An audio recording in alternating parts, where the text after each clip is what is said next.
이 시간이 참 귀하고 또 우리 성도님들 목소리, 또 이렇게 새로운 목소리라고 할까요? 또 이렇게 듣는 게 아까 언혜 형님께서 인용하셨던 말씀처럼 참 그 소리 듣는 게 참 우리에게 큰 기쁨이 되는, 우리 주님도 참 기쁘시겠고 또 저희들도 또 우리 성도님, 우리 귀한 성도님들의 이 음성을 함께 또 듣고 또 같이 한 목소리로 예배하는 이런 참 이 아름다운 시간이 얼마나 복된가라는 생각을 하기도 했습니다. 또 오늘 제가 참 새롭게 예배 시간에 좀 느꼈던 것이 우리가 사실은 뭐 1년 이 코로나 때문에 한 1년 정도 이상 되는 이 비대면 사회를 살아가고 있는데 그러고 보니까 정말 우리는 뭐 구원받은 이후로 성경 그 시대 이후로 또 주님께서 승천하신 이후로 계속해서 비대면 사회를 살고 있었구나. 우리가 주님을 뵙지 못하고 직접 뵙지는 못하지만 계속 주님을 기억하고 또 주님을 이렇게 고대하고 소망하는 그런 또 우리 삶이 원래 그런 것이었구나, 이런 생각이 들기도 했습니다. 그런데 참 감사한 것은 그것이 이제 그냥 이 상황으로 그냥 만족스러운 것이 아니라 또 정말 얼굴과 얼굴을 맞대어서 뵐 그런 날, 또 주에 계신 그대로 보게 될 그런 날, 그런 날을 우리가 소망하고 있다는 것, 이것이 참 놀랍다, 이런 생각을 좀 새삼 하게 됐습니다. 그래서 함께 그래서 주님의 이름으로 모여서 주님을 예배하고 또 함께 하나님의 말씀을 들을 때에는 정말 이렇게 생각지도 않은 여러 면에서 우리에게 주시는 그런 유익과 복이 있는 것 같습니다. 그래서 모르긴 몰라도 우리 성도님들도 지금 비대면으로 계속 이렇게 우리가 함께하고 있지만, 죄송합니다. 정신이 번쩍 나네요. 함께하고 있지만 이것으로 그냥 만족하는 것이 아니라 또 여전히 우리 모든 성도님들 마음 가운데 소망들이 다 있으시라고 생각이 듭니다. 우리 성도님들을 향한 소망일 수 있겠죠. 정말 얼굴과 얼굴을 또 함께 이렇게 맞대어서 만나고 싶다, 그런 소망들. 그런데 사실 또 우리가 육신이 있어서 좀 약한 것들도 있기도 합니다. 제가 이제 학교에서 있다 보니까 학교들도 올해는 다 이제 온라인으로 막 많이들 했는데요. 그 장점이 하나 있다면 비슷한 현상이 일어났는데요. 어떤 학생들은 학교가 이렇게 소중한지 몰랐다. 정말 빨리 가서 학교 가서 우리 학생들도 보고 싶고 친구들도 만나고 싶고 선생님들도 뵙고 싶어, 이런 친구들이 있는 반면에 또 어떤 학생들은요 정반대의 일들도 있을 수 있습니다. 그냥 이렇게 이게 직접적으로 어떤 그런 게 없으니까 그냥 이렇게 좀 이렇게 늘어진다고 할까요? 그러면서 뒤로 좀 처지고 뭘 가. 뭐 이것도 뭐 괜찮네. 뭐 이런 경우들도 생겨요. 우리 육신이 있으니까. 네, 그런 모습들을 봤는데 우리 성도님들 중에서는 아마도 그런 분들은 아무도 안 계시라고 생각이 듭니다. 아침에 어느 성도님과 제가 인사를 나누는데 제 마음이 너무 같은 마음이어서 제가 좀 이렇게 나누고 싶은 이야기가 있는데요. 성도님이 저한테 그렇게 이제 너무 오랜만에 본다고 하면서 이렇게 반갑게 인사를 이렇게 해주시면서 내가 이렇게 계속 집에만 있다 보니까 좀 이상해져, 뭐 이런 말씀을 하시는 거예요. 이게 자꾸 이제 뭐 말하자면 우리 믿음이 좀 연약해지고 아까처럼 좀 이렇게 마음이 좀 나태해진다든지 또 이렇게 그러면서 옛날 막 이렇게 생각들이 자꾸만 나고 막 이러는 거야, 뭐 이러시는 거예요. 그래서 제가 그 말이 참 너무 저 마음에 너무 이해가 되더라고요. 저는 사실은 이제 성도님들께 뭐 죄송하다고 말씀드려야 될까요? 매주마다 이렇게 올라오긴 합니다. 매주 주일마다 이곳에 함께 자리하면서 예배를 같이 드리고는 있는데, 근데 제가 지난주간에 이제 수요일날 수요 집회 때도 보통 이제 가능한 대로 올라왔었는데 이제 수요일날 오지를 못했어요. 그래서 이제 지난 주일날 교회를 왔고, 그리고 이제 오늘 이제 온 겁니다. 저는 이제 매주 주일날 참석하는 썬데이 크리스찬인 것이죠, 지금요. 그런데 수요일날 안 하고 오늘 오는데 제 마음에 되게 오랜만에 간다, 이런 생각이 드는 거예요. 그래서 마음이 되게 좀 묘하더라고요. 그런 마음이 제가 들었었는데 근데 그래도 문득 생각이 드는 게 저는 그래도 일주일에 한 번이라도 이렇게 교회를 어떻게든 이제 오는데 우리 성도님들은 얼마나 참 마음이 어떠실까 이런 생각이 들더라고요. 근데 그러다가 아침에 우리 형제님, 성도님 인사 나누면서 그런 얘기를 듣는데 정말 너무나 이해가 되고 저도 그러니까 묘한 어떤 이런 마음들을 느끼는데 참 쉽지 않은 시간들을 보내시겠다 이렇게 생각이 들고 또 그래서 더욱더 우리가 우리 주님을 뵐 날을 우리가 소망하는 이런 찬송도 불렀는데 또 정말 이 우리가 함께 모이는 이 소망에 대해서도 절대 양보하지 않고 계속 이 소망을 품고 그 소망 가운데 살면서 또 우리의 삶을 계속 비록 몸이 떨어져 있지만 또 이렇게 주님을 기억하는 이 자리에 함께하는 그런 소망을 품고 또 함께 시간들을 또 좀 견뎌주시다가 주님이 우리에게 은혜를 베푸셔서 다시 정한 날이 되어 함께 만난다면 얼마나 정말 기쁠까. 또 그때 누구라도 한 분 빠짐없이 우리가 다 같이 주님 앞에서 뵐 수 있으면 좋겠다 생각이 듭니다.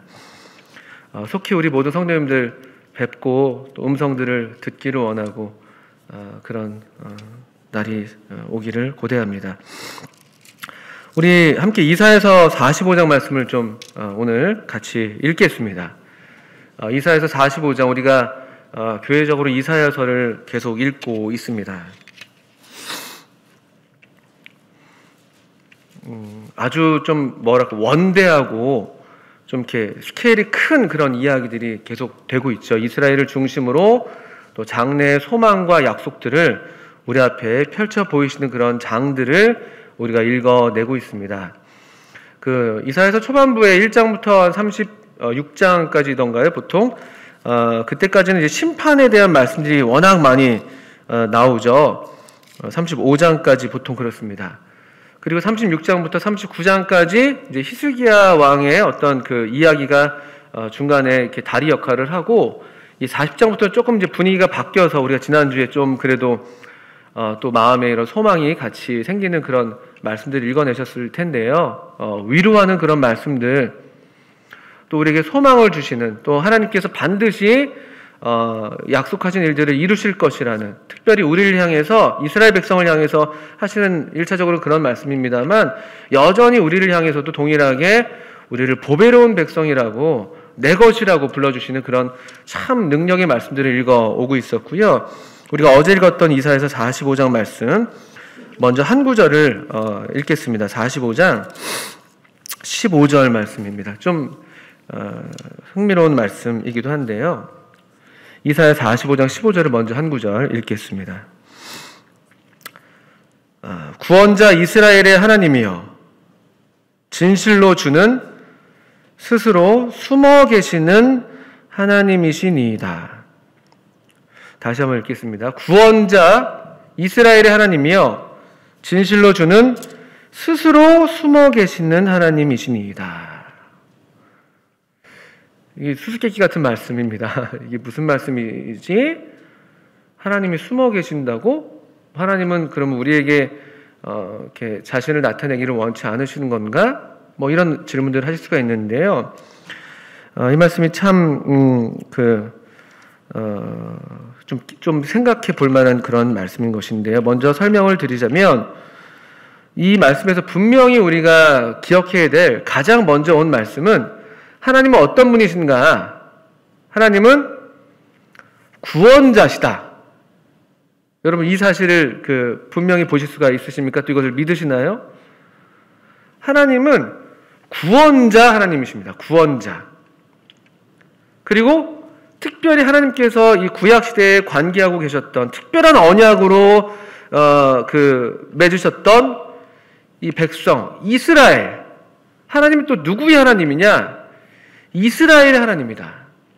이것이 먼저 이렇게 앞에 확실하게 이 말씀을 듣고 있었을 이사야의 청자들, 이 유다 백성들에게 먼저 지금 들려주고 있는 말씀이죠. 구원자 하나님.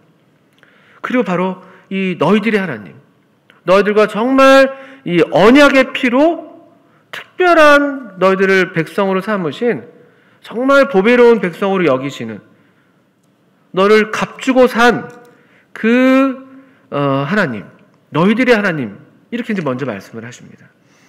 그런데 이 하나님은 설명이 좀 붙어 있는 것이 진실로 주는 스스로 숨어 계시는 하나님입니다. 이렇게 또 한마디를 덧붙이고 있다는 것이죠. 왜 이 말씀이 필요한가? 또 이것이 무슨 뜻인가 하면요. 이 스스로 숨어 계신다라는 말씀은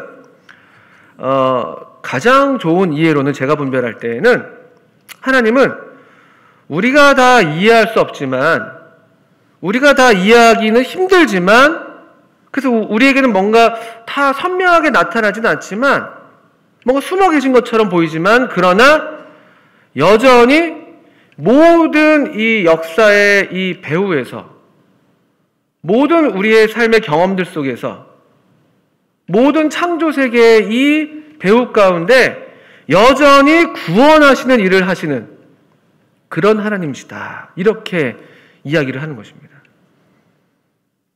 하나님이 이해가 안 되는 방식으로 일하시는, 우리가 다 이해할 수 없는 방식으로 일하시는 하나님이시다. 그러나 하나님은 분명히 구원자, 그리고 이스라엘의 하나님, 오늘날 우리들의 하나님, 교회의 머리가 되시고 성도들을 지극히 사랑하시고 이스라엘 백성들을 값주고 사셨던 것처럼, 또 다른 대속물을 주어서 사셨던 것처럼 오늘날 당신의 가장 고귀하신 아드님의 그 피로 사신, 그 언약의 피로 새롭게 언약을 맺으신 언약 백성, 이 교회의 하나님이시다. 이것을 우리에게 말씀해 주신다고 믿습니다.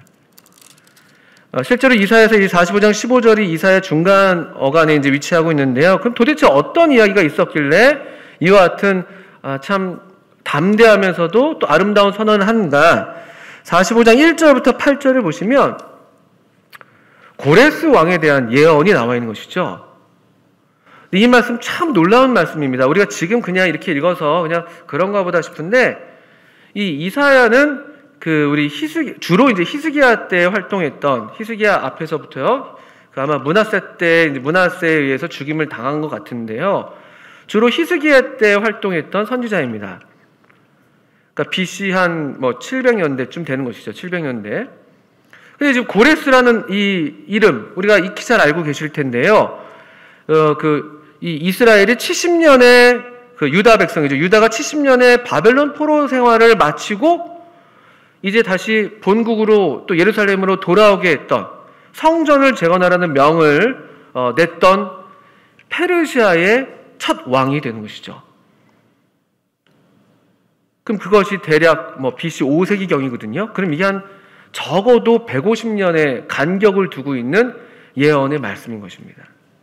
사실 그래서 제가 생각할 때 처음 이스라엘 백성들이 이 이사야로부터 이 고레스 왕에 대한 얘기를 들었다고 할 때 이건 이해나 했었을까 싶은 것이죠. 고레스가 뭐야? 누구야? 그런데 이 당시에 이사야 예언들이 충분히 다 이해가 되지 않고 받아들였지 않았다 할지라도 이것이 기록으로 남게 되고 또 굽이 전승되고 또 기록으로 남게 되고 또 실제로 고레스 왕의 시대에 그들이 이제 만나게 됐을 때 이 말씀은 얼마나 놀라운, 얼마나 그들에게 전율을 가져다주는 말씀이 되었을까.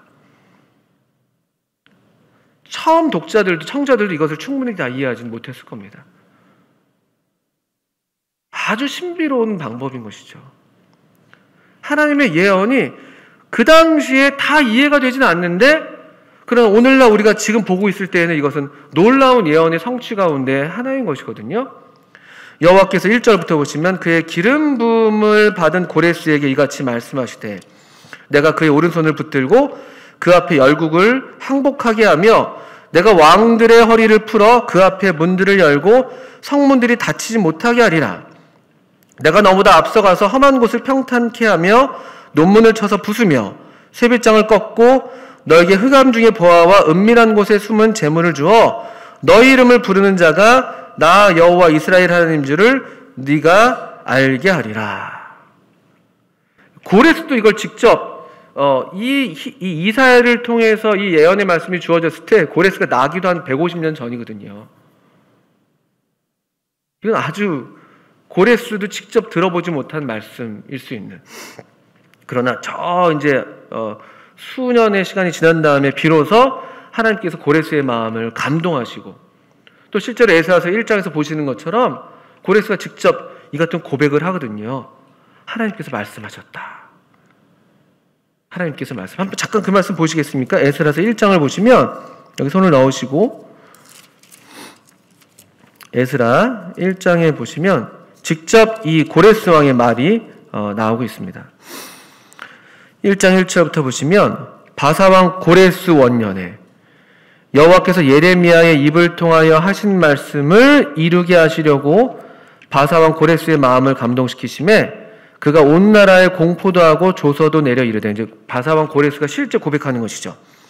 바사왕 고레스는 말하노니 하늘의 하나님 여호와께서 세상 모든 나라를 내게 주셨고 나에게 명령하사 유다 예루살렘의 성전을 건축하라 하셨나니 이스라엘 하나님은 참신이라 너희 중에 그의 백성된 자는 다 유다 예루살렘으로 올라가서 이스라엘 하나님 여호와의 성전을 건축하라. 그는 예루살렘에 계신 하나님이시라. 그 남아있는 백성이 어느 곳에 머물러 살든지 그곳 사람들이 마땅히 은과 금과 그 밖의 물건과 짐승으로 도와주고 그 외에도 예루살렘을 세울 하나님의 성전을 위하여 예물을 기쁘게 드릴지니라. 이게 지금 고레스가 실제로 하나님으로부터 어떤 방식인지 몰라도 하나님으로부터 그 직접 자기에게 하는 말씀을 듣고 그 말씀을 따라서 조서를 반포한 내용이 기록이 되어 있는 것이죠. 이런 것들을 보게 되면 우리가 하나 이 말씀을 통해서 이사야서 전체가 또 그 주제이긴 한데요. 여전히 또 이 본문을 통해서 우리가 알게 되는 것, 왕들의 서고 일어서는 부분들인 것이죠. 말하자면 세계를 주관하시는 우리 하나님의 이 숨어 계시는 하나님이시지만 그 세계 정세의 뒤에 그들을 붙들고 계시는, 직접 당장 우리 눈앞에 하나님의 손이 보이는 것은 아니지만, 하나님께서 지금 당장 우리 앞에서 나타나 계신 것은 아니지만 하나님께서 역사를 붙들고 계시다는 것이죠. 세계 정세의 주관자가 되시는, 주권자가 되시는 우리 하나님을 우리가 볼 수가 있습니다. 이 고레스로 하여금 이기게 하시는 것도 하나님이세요. 우리가 지금 이사야 45장 1절, 2절, 3절 읽으신 것처럼요, 승리의 약속, 또 승리를 인해서 어떤 전리품들을 얻게 하실지, 이 고레스의 이 승승장구도 하나님께서 함께 하시고 하나님께서 그렇게 허락하시기 때문에 일어나는 일인 것을 우리가 보게 되는 것이죠. 어쩌면 이 히스기야 당시에, 이사야 당시에 이 말씀을 처음 들었던 사람들은 흥미로운 생각을 했었을 거라고 이제 상상해 봅니다. 여기 보시면 특별히 1절에 기름 부음을 받은 고레스라는 표현이 나오죠. 기름 부음을 받은, 이 말씀을 들을 때 이 이스라엘 백성들은 딱 처음 그 말씀을 들을 때 떠오르는 이미지는요, 하나님께서 그 이스라엘의 왕들을 세우셨을 때 사울에게 기름을 부으셨죠. 사무엘을 통해서 다윗에게 기름을 부으셨죠. 또 제사장들에게도 거룩한 관유를 부어서 그를 거룩하게 구별하셨습니다. 기름을 부으셨습니다. 이것이 우리가 잘 알고 있는 대로 이 메시아입니다. 메시아. 그러면 처음 이사야 시대에 이 말씀을 들었을 때 이스라엘 사람들은 메시아, 고레스라는 사람이 메시아구나, 이렇게 이해할 수 있습니다.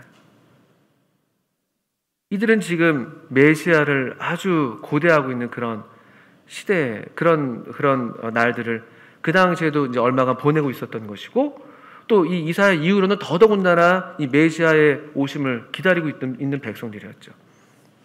그런데 그 바벨론을 멸망하게 하고 저 이방 땅 페르시아라는 나라에서 고레스라는 사람이 등장했을 때 그들이 느꼈던 충격이라고 할까요?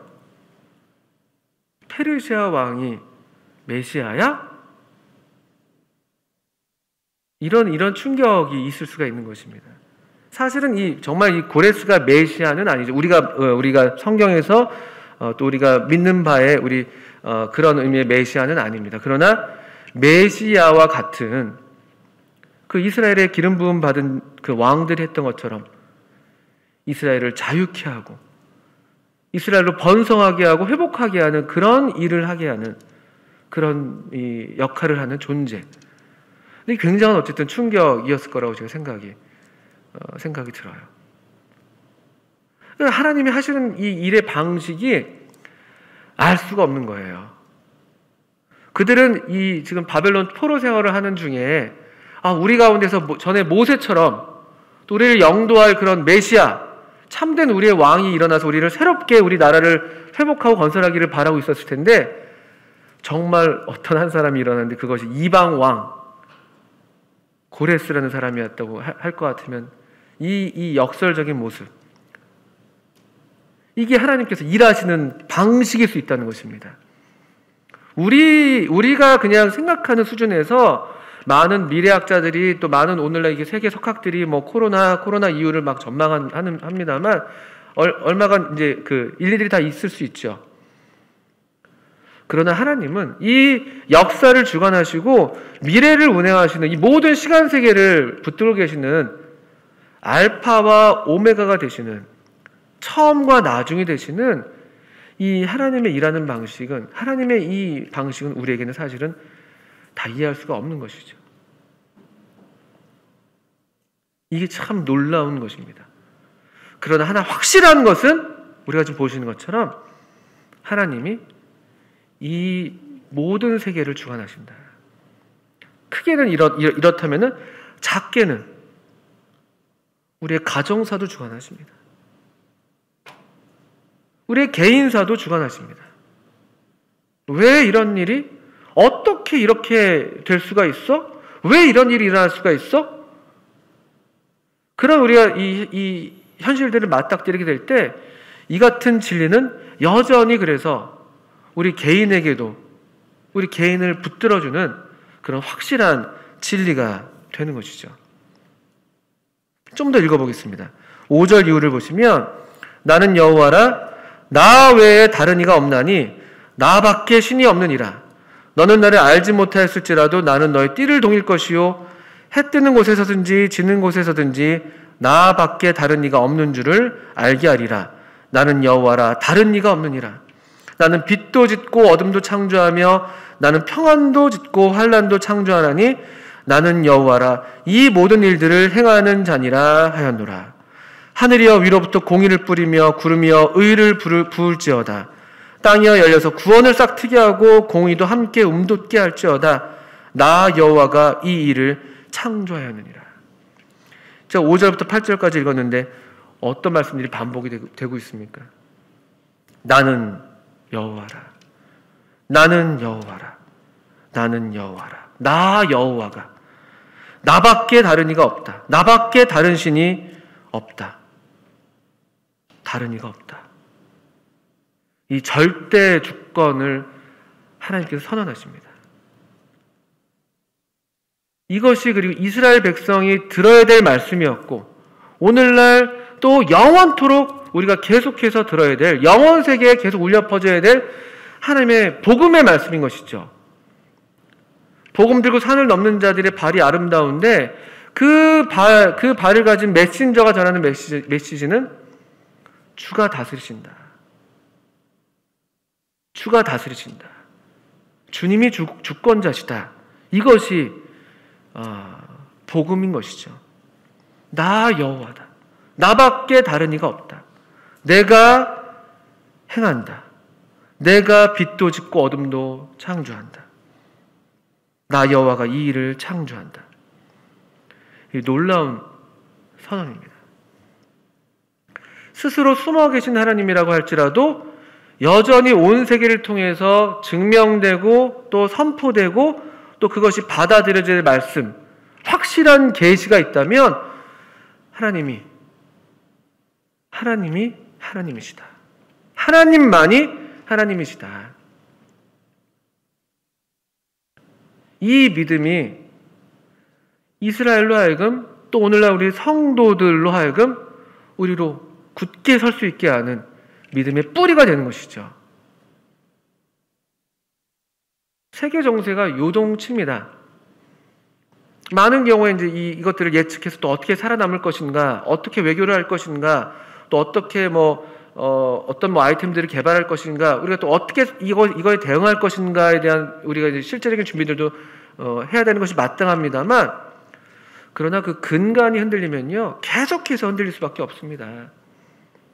근데 그 근간은 무엇입니까?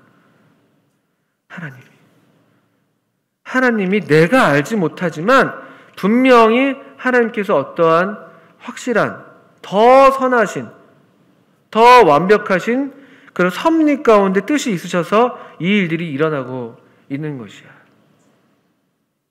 그것이 우리를 무책임하게 만드는 것이 아니라 이 하나님을 향한 신뢰와 소망을 품고 어떻게 그렇다면 나는 또 살아나갈 것인가, 삶의 원동력이 되는 것이죠. 그래서 우리 요한일서 3장에서도 소망에 대한 말씀을 하면서 이 소망을 가진 자마다 자기를 깨끗하게 하는 것입니다.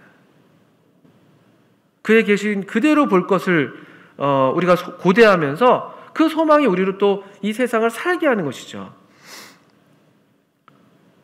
이와 같은 말씀을 보게 됩니다. 근데 9절부터 이제 19절까지 말씀, 특별히 9절부터 먼저 앞쪽에 10절, 9절, 10절에는 이제 이런 질문들이 나오는 것이죠. 이 스스로 숨어 계신 하나님께서 하시는 일들을 다 이해 못하는 우리들의 일반적인 반응일 수 있습니다. 무엇이냐면, 질그릇 조각 중 한 조각 같은 자가 자기를 지으신 이와 더불어서 다툽니다. 진흙이 토기장이에게 너 뭘 만드냐? 또 진흙이 토기장이한테 하는 말이 네가 만든 것이 그는 손이 없다 말할 수 있겠느냐? 이게 무슨 말이냐면, 참 못 만들었네, 손이 없냐? 우리 글씨 쓸 때 글씨가 좀 이상하면 손으로 썼냐 발로 썼냐 하잖아요. 그런 것처럼 진흙이 토기장이한테 이제 얘기하는 거예요. 우리가 이제 하나님에 대해서 불가해한 하나님, 우리가 다 이해하지 못하는 하나님의 이 손길 가운데 우리 있을 때 우리가 쉽게 보일 수 있는 반응들인 것이죠. 10절에는 이러기도 합니다. 아버지에게 무엇을 낳았소? 어머니에겐 뭘 낳으려고 해산의 수고를 하였소? 하고 묻는 자. 근데 이렇게 질문하는 이 질문의 태도가 약간 여기서는 이제 아주 패역한 태도인 것으로 보이는 게, 왜냐하면 다 화 있을진저라고 저주가 있거든요. 우리가 하나님에 대해서 회의할 수 있습니다. 때때로 이해할 수 없는 그런 상황 가운데 질문할 수가 있는데요. 이것은 이제 아주 이제 패역한, 하나님을 버리고 이 하나님은 안 되겠다, 내가 이해할 수가 없어. 다른 말로 하면요, 이 스스로 숨어 계신 하나님이 마음에 안 드는 거예요. 왜냐하면은 내가 이해할 수 있어야 되고, 내가 예측한 대로 하나님께서도 하셔야 되고, 내가 통제할 수 있는 하나님이어야 되는데 이 하나님이 내 손 밖에 있는 거예요. 그러면 나한테 필요한 거는 내 마음대로 할 수 있는 하나님이었는데 이 하나님이 아니니까 이제 이런 패역한 태도로서 반역하는 마음으로 이런 도전적인 질문을 하는 그런 장면으로 이해할 수가 있는 것입니다. 우리 정상적인 우리 신앙 가운데 있는 그런 질문들이 아니라, 하나님에 대해서 근본적으로 하나님은 내 손에, 내 계산 가운데 하나님이 여기에 들어와야 되고, 내 계산 가운데 이쯤 되면 하나님께서 뭔가 하셔야 되고, 내 계산 가운데 이 정도 했으면 하나님이 여기서 뭔가 짠하고 뭔가 이제 좀 하셔야 될 것 같고, 뭐 이런 것들이죠. 근데 그렇게 되지 않을 때, 그러면 그 마음이 하나님을 버리게 되는 것이거든요. 그러면 어떻게 하나님을 버려서 나타나는 말들이 그 반응이 어떤 모습인가 보면, 우리 이제 11절에 이어서 보시면, 이스라엘을 거룩하시니 곧 이스라엘을 지으신 여호와께서 이같이 이르시되 너희가 장래를 내게 물으며 또 내 아들들과 내 손으로 한 일에 관하여 내게 명령하려느냐? 하나님께서 너무 가소롭게 여기시는 것이죠. 그럼 대답하십니다. 너 내가 누군 줄 알고 지금 그런 나한테 명령에 감히 피조물인 네가 감히 나를 너의 손바닥에다 두려고 해? 너 내가 누군지 알아? 나는 여호와라고 그렇게 얘기했던 그 하나님께서 스스로를 변호하시는데, 12절에 내가 땅을 만들고 그 위에 사람을 창조하였으며 내가 내 손으로 하늘을 펴고 하늘의 모든 군대에게 명령하였노라. 아까 11절 끝에 너 나한테 명령하려느냐? 우리 보통 시쳇말로 당신 나 누군지 알아? 이런 거죠. 지금. 너 명령하려느냐? 나는 명령을 받는 자가 아니라 이 온 세계를, 온 피조물을 명령하는, 유일하게 명령할 수 있는 자가 바로 나인데 얼마나 가소로운 상황입니까? 그러면서 여전히 하나님께서 당신의 일을 하시겠다는 13절에 내가 공의로 그를 일으킨지라, 아마 고레스 왕을 가리키는 것으로 이해가 되는데요. 그의 모든 길을 곧게 하리니 그가 나의 성읍을 건축할 것이며 사로잡힌 내 백성을 값이나 갚음이 없이 놓으리라. 만군의 여호와의 말이니라 하셨느니라. 누구를 일으켜서, 누구를 통해서 하나님의 일을 하시든지 간에 그게 하나님의 소관이에요. 어떤 방식으로 내 삶 가운데 하나님께서 개입하시고 역사하시든지 간에 그것이 하나님의 소관입니다. 때때로 어떤 때에는 하나님을 믿지 않는 자로 하여금 우리가 은혜를 입게 되는 경우들도 있어요. 바로 이 경우죠. 고레스 같은 경우. 전혀 예상치 않게. 또 거꾸로 우리가 마땅히 높아져야 할 것 같은데도 낮추시는 때가 있고, 또 어떤 때는 정말 우리가 낮아져야지 마땅한 그런 순간인데 하나님께서 높이실 때도 있고, 또 세상으로부터 마땅한 비난을 받아야 되는데 오히려 우리가 칭찬을 받을 때도 있고, 또 우리가 잘못한 것도 없는데 세상으로부터 또 누군가로부터 비난을 받을 때도 있고, 그게 하나님께서 다 하시는 일들이라는 것이죠. 빛도 짓고 어둠도 창조하시고, 평안도 짓고 환난도 창조하시고, 다 하나님의 주권적인 섭리 가운데 하나님은 창조주로서 권위가 있으시고 역사의 주인으로서 권위가 있으시고 온 세계에 대한 권위가 있으십니다. 15절 보시면, 근데 이 권위자이신 하나님께서, 근데 우리가 처음 읽었던 말씀인 것이죠. 이게 참 놀랍고 너무나 위로가 되는 말씀인 거예요. 하나님은 권위를 갖고 무엇을 하시는가? 모든 피조물 위에 갖고 계신 이 권위, 모든 역사, 모든 시간 위에 갖고 계신 이 권위로서 무엇을 하시는가? 우리가 읽었던 대로 구원자 이스라엘의 하나님. 이게 참 감사한 일인 것이죠. 하나님의 권위로 구원하시는 일을 하십니다. 이 창조의 배후 가운데, 역사의 배후 가운데 하나님께서 보이지 않는 섭리로, 지극히 선한 섭리로 우리를 주장하시고 인도하셔서 그분이 하시는 일은 무엇인가? 구원하시는 일을 하시는 거예요. 구원하시는 일. 숨어 계시지만, 다 알 수 없지만, 그러나 하나님이 하시는 모든 일은, 하나님의 궁극의 목적은 당신의 백성을 구속하시는 것이죠. 그 모든 권위로 띠띠신 그분께서 그 모든 권위를 사용하시고, 어느 정도까지 사용하시는가? 그 권위를 완전히 내려놓는 데까지 사용하시는.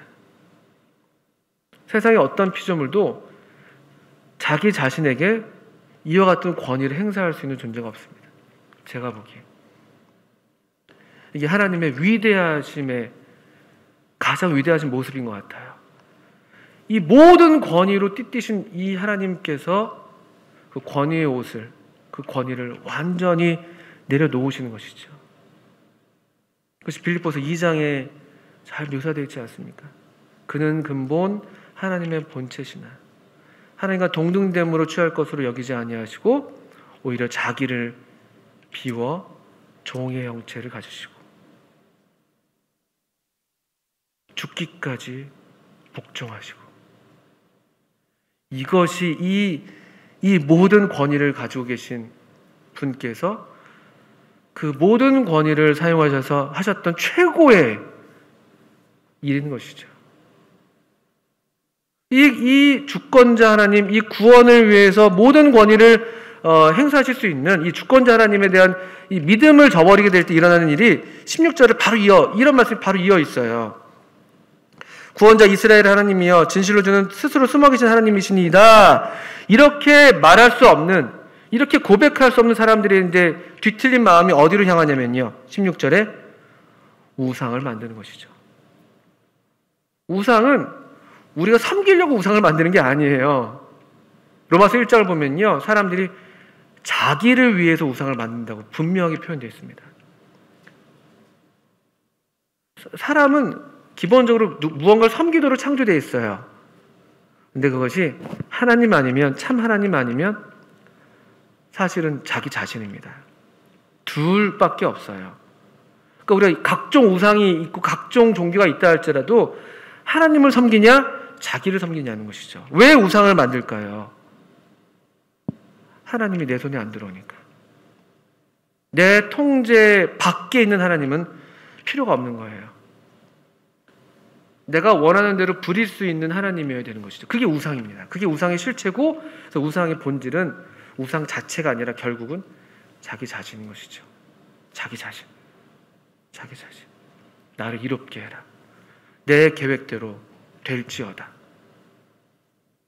너가 신이라면, 당신이 신이라면 이때 내가 이만큼 했으니 당신은 이만큼 주셔야 되겠습니다. 당신이 할 수 있다면 하셔야 되는데, 당신이 해야 되는데 내가 이렇게 했으니 너는 이때에 이만큼 나에게 되갚아야 되겠습니다. 이 구원자 이스라엘의 하나님, 이 숨어 계시지만 여전히 능력을 가지시고 여전히 권위를 가지시고 우리의 구원을 위해서 부지런히 일하시고 실패하지 않으시고 우리 생각 그 이상으로 최선의 섭리 가운데 우리를 인도하신 하나님에 대한 신뢰를 잃어버린다면 우리의 마음은 이같이 우상으로 향하게 되는 것이죠. 그렇지만 이 우상 아무 쓸모가 없는 것이 이사야서에서 계속해서 대조되고 있죠. 우리가 지금 읽어오는 본문에서요. 본문들에서 헛것입니다. 자기도 구원할 수 없고 남도 구원할 수 없는. 그래서 아주 조롱하잖아요. 나무로 땔감을 쓰면서 또 그 나무를 가져다가 또 우상을 새겨가지고 거기다 또 절하고 있고 얼마나 우스꽝스러운 모습을 조롱하고 있는지 이 하나님의 선지자가.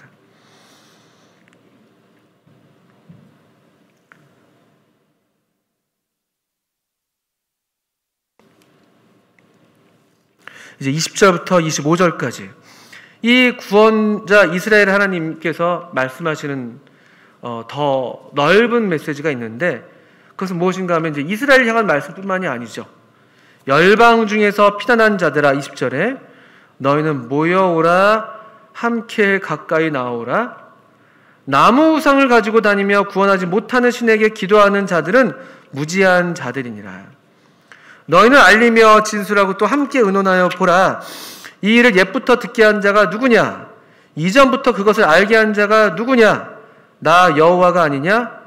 나 외에 다른 신이 없나니 나는 공의를 행하며 구원을 베푸는 하나님이라.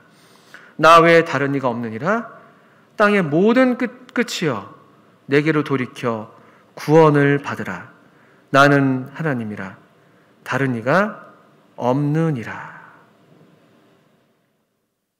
이게 이제 이 구원자 이스라엘 하나님, 진실로 숨어 계시는 하나님, 그 하나님께서 온 세계를 향해서 부르시고 계십니다. 우리가 그 우상을 숭배하는 분들에 대해서 또 다른 종교에 계신 분들에 대해서 그냥 뭐 부정적으로 말하는 것으로 그것이 우리의 책임이 아닌 것이죠.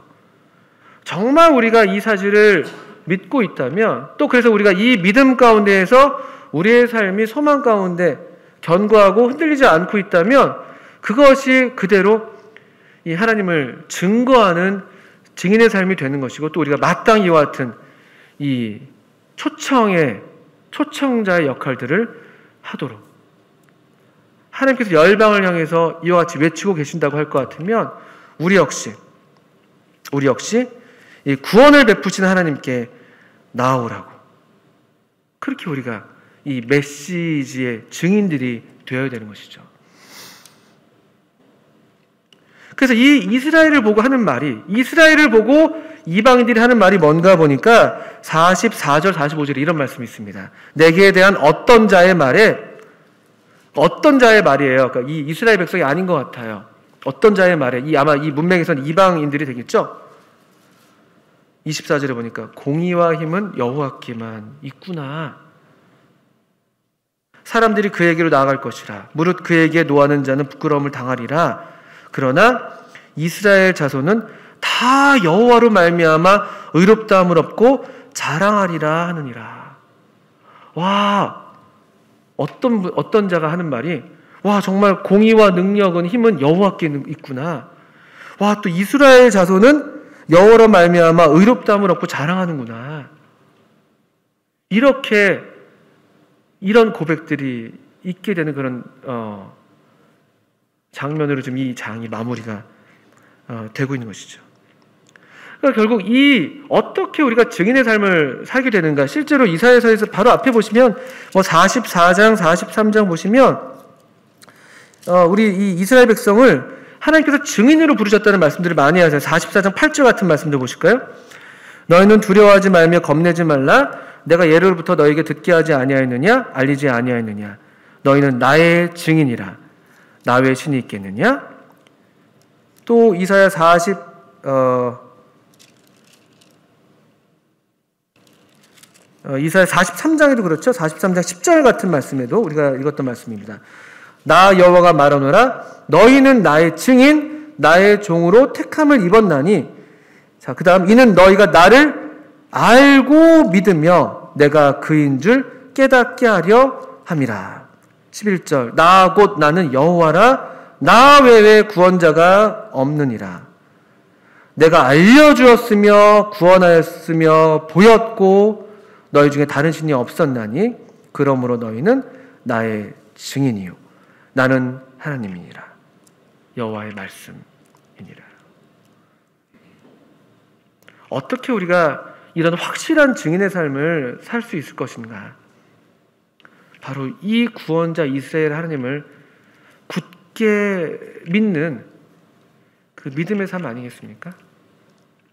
세상이 다 흔들리는데 온통 다 염려하고 자기를 구원할 무언가를 찾아서 헤매고 있는데 아주 바쁘고 분주하게 나를 구원하라 하면서 여기저기 지금 방황하고 있는데 여기 굳게 서서 마음의 평안을 잃지 않고 이 신실한 하나님을 신뢰하는 가운데 다른 누군가들을 향해서 그늘이 되어주는 사람으로 여기 있는 것이죠. 다 지금 불안에 떨고 있는데 여기 똑같이 상황은 크게 다르지 않다 할지라도 그 삶의 질이 다른 뭔가 능력이 있는 뭔가 권위가 있는 이런 삶이 그대로 증인의 삶이 되는 것이죠. 구원자 이 하나님의 구원, 이 모든 권위를 띄고 계신 하나님께서 우리를 구원하시는 분이시다라는 이 확실한 믿음으로 이 구원자 하나님을 믿는 믿음, 이 하나님을 누리는 이 구원을 누리는 그 믿음으로 그 믿음 그 삶 자체가 악의 세력에 대한 승리의 선포가 되는 것입니다. 그것이 증인의 원래 의미예요. 이 시대의 증인의 의미는 악의 세력에 대한 하나님의 승리를 전하는, 복음이 그런 의미거든요. 복음이 승리의 메시지거든요. 복음은 전쟁에서 이긴 승리의 소식입니다. 이 하나님으로부터 멀어지게 하는, 다른 헛된 대로 우리의 시선을 돌리기 위해서 결국 우리로 이 사망에게 매여서 일생을 그냥 종노릇하면서 그렇게 끌려가야 될 인생들 가운데 여기 구원자 하나님을 든든히 믿는, 다 우리 눈으로 이해할 수 없고 보이지가 않지만 그러나 분명히 여전히 우리의 구원을 이루어 가시는 이 하나님을 믿는 믿음으로 승리하고 있는 이 성도의 삶이, 이 성도들이 여전히 오늘날에도 이 하나님의 승리를 증언하는 증인이 되는 것입니다. 이스라엘 자손은 다 여호와로 말미암아 의롭다 함을 얻고 자랑하느니라. 다 여호와로 말미암아 자랑하는 구원자 이스라엘 하나님. 난 그래도 하나님을 믿어. 하나님께서 우리를 보호하실 것을 믿어. 다른 다른 것들이 때마다 필요해서 하나님께서 보내시는 도구고 수단은 될 수 있지만 그것이 절대적으로 우리를 또 내 삶을 지탱해 주는 것은 아니야. 하나님만이 믿을 만한 신실한 유일한 분이셔. 이같이 자랑할 수 있고 고백할 수 있는 성도의 삶. 우리 모든 성도님들이 이 같은 삶을 살아가시기를 빕니다. 또 특별히 명절에 어떤 형태로든지 친지들 직접 뵙기가 어렵다 할지라도 뵈실 텐데 이같이 주님 안에서 의연하시고 또 넉넉하시고 또 여유로운, 그래서 우리 그분들에게 이 구원자 하나님을 나타내시는 그런 복된 또 날들 되시면 좋겠습니다. 짧게 기도하고 마치겠습니다.